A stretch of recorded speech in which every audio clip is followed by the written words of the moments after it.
கர்த்தருக்கு ஸ்தோத்திரம். கர்த்தருடைய பிள்ளைகளை என் அன்பின் வாழ்த்துக்கள்.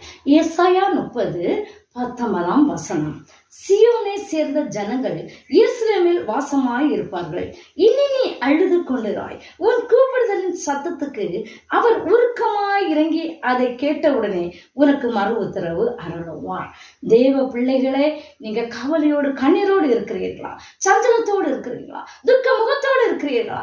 இப்போதே கர்த்தர் சொல்கிறார், உன் கண்ணீரை துடைக்க நான் உன் பக்கத்தில் வந்துவிட்டேன் என்று சொல்கிறார். அவர் உங்களுக்கு இறங்கி உங்களுக்கு மறு உத்தரவு கொடுத்து உங்களுக்கு அதிசயம் செய்ய போகிறார்.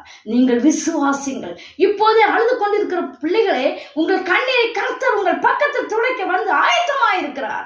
நீங்கள் ஆண்டவரை நோக்கி கூப்பிடுங்கள். ஆண்டவரை நோக்கி கூப்பிடுங்கள்.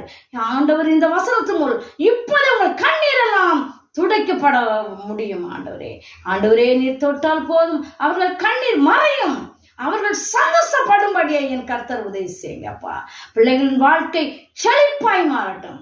ஆண்டவரே, அவர்களுக்காய் ஜெபிக்க போறோம் அப்பா. இந்த வசனத்து மூலம் பிள்ளைகளை ஆசீர்வதி. கண்மலை மீட்பருமா இருக்கிற பரலோகத்திற்கு எங்கள் பிதாவே, உங்களுக்கு கொடான கூட ஸ்தோத்திரங்க தாவே. இந்த வேளையிலும் பிள்ளைகள் ஆண்டவரே, உங்க பிள்ளைங்க அவர்களுக்காய் ஜெபிக்கிறப்பா. பிள்ளைகளை ஆசீர்வதி காத்தரும்.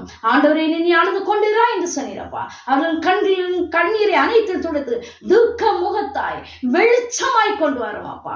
சந்தோஷமாய் கொண்டு வரோமாப்பா.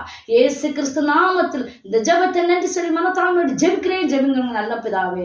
ஆமென் ஆண்டவரே. ஹல்லேலூயா.